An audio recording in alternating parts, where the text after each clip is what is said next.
ભિક્ષા માંગતા હાથમાં પેન પુસ્તક. સુરતમાં 12 બાળકોના જરૂરી ડોક્યુમેન્ટ્સ કઢાવી શિક્ષિકાએ એડમિશન કરાવ્યું.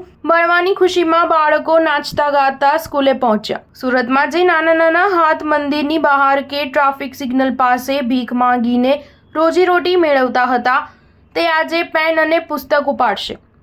એક સમયે ભીખ માંગીને ગુજરાન ચલાવતા સુરતના 12 બાળકોના ચહેરા પર શિક્ષણનું મહત્વ દેખાતું હતું.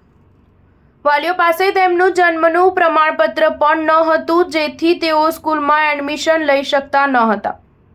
આજે આ 12 બાળકો એક શિક્ષિકાની મદદથી સ્કૂલે જઈને અભ્યાસ કરશે અને સારા અધિકારી બનવાના સપના જોશે. આજે સ્કૂલના પહેલા દિવસે તમામ બાળકો ભણવાની ખુશીમાં નાચતા ગાતા જોવા મળ્યા હતા. સુરતની સરકારી સ્કૂલમાં એક ખાસ પ્રવેશ ઉત્સવ યોજાયો હતો, જેમાં નાચતા ગાતા 12 જેટલા વિદ્યાર્થીઓ ભણવા માટે પહોંચ્યા હતા. આ એવા વિદ્યાર્થીઓ છે જે પહેલીવાર સ્કૂલમાં પગ મૂકી રહ્યા છે.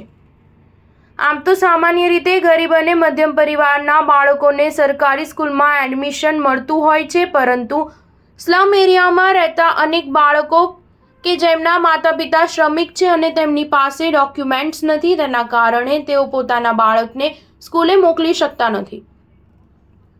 આવા 12 જેટલા વિદ્યાર્થીને સ્કૂલમાં પ્રવેશ મળ્યો છે. આ એવા બાળકો છે કે જેમના માતા પિતા મજૂરી કરવા જાય તો તેઓ મંદિર અથવા સિગ્નલ પર ભિક્ષા માંગતા હોય છે.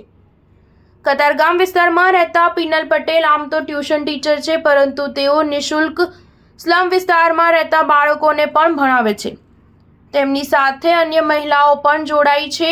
હાલ તેઓ 45 જેટલા આવા બાળકોને ભણાવે છે. પિનલ પટેલે જણાવ્યું હતું કે અમે સ્લમ વિસ્તારમાં જઈને આવા બાળકોને ભણાવીએ છીએ. હાલ 45 જેટલા બાળકોને ભણાવી રહ્યા છીએ, પરંતુ જેમના માતા પિતા તૈયાર થાય તેવા બાળકોને સારી જિંદગી મળી રહે, આ માટે અમે સ્કૂલમાં પ્રવેશ કરાવીએ છીએ. સ્ટાર ન્યૂઝ 7 હંમેશા સચ્ચાઈની સાથે.